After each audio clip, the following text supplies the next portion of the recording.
دې کې مونږ وی چې دا مشکلات به ختميږي نه، مشکلات به تر اخر وخت پورې روان وي.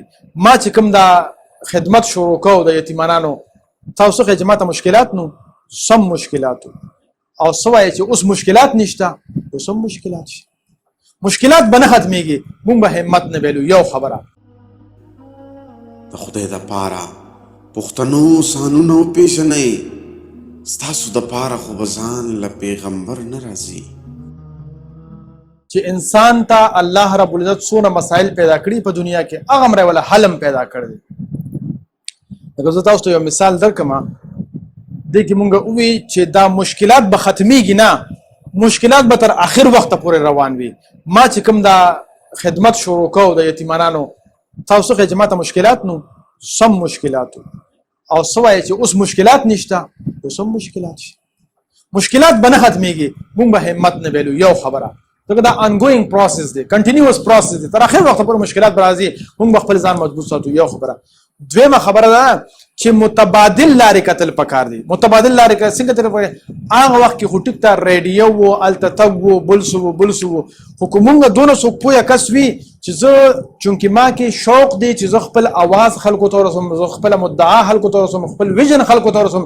نو نن سبا لکه هغه دور خو خبر نه کوم، خو نن سبا ډېرې لارې دي.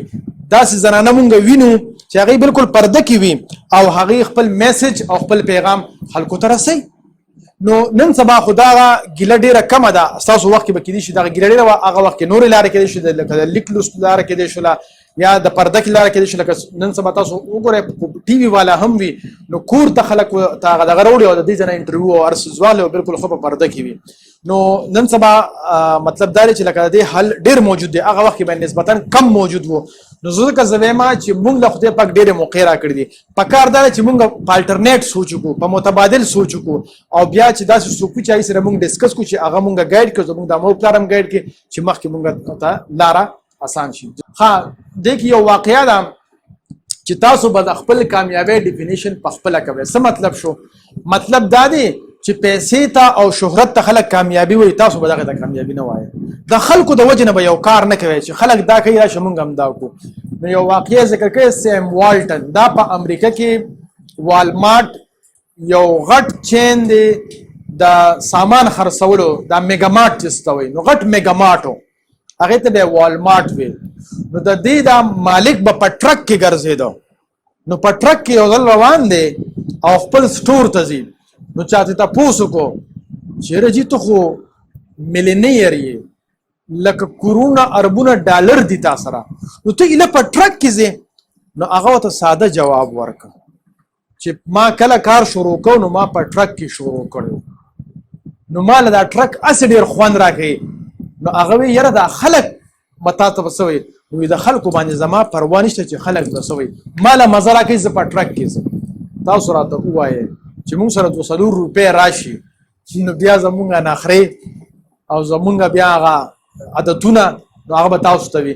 نو کپڑا، جامه، ګاډي، کور ښه ساتل دا منع نه دي، خو کله که موږ د خلکو د نمایش لپاره ساتو، د خلکو د سوځولو لپاره ساتو، د خلکو باندې د خرڅولو لپاره ساتو، نو بیا منع دي.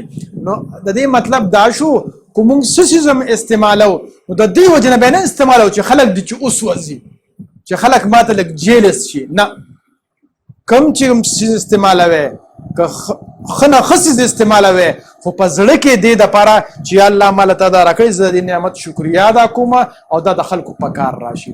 د دې سټوری مطلب دا شو چې مونږه د خلکو د وجه نه خپل ژوند نه بدلو، بلکې د خپل مقصد مطابق به خپل ځان او خپل ژوند به بدلو او اقا شانته به کو.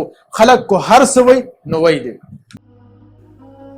د خدای د پاره پښتنو سانونو پیژنئ، ستاسو د پاره خو به ځان له پیغمبر نه راځي.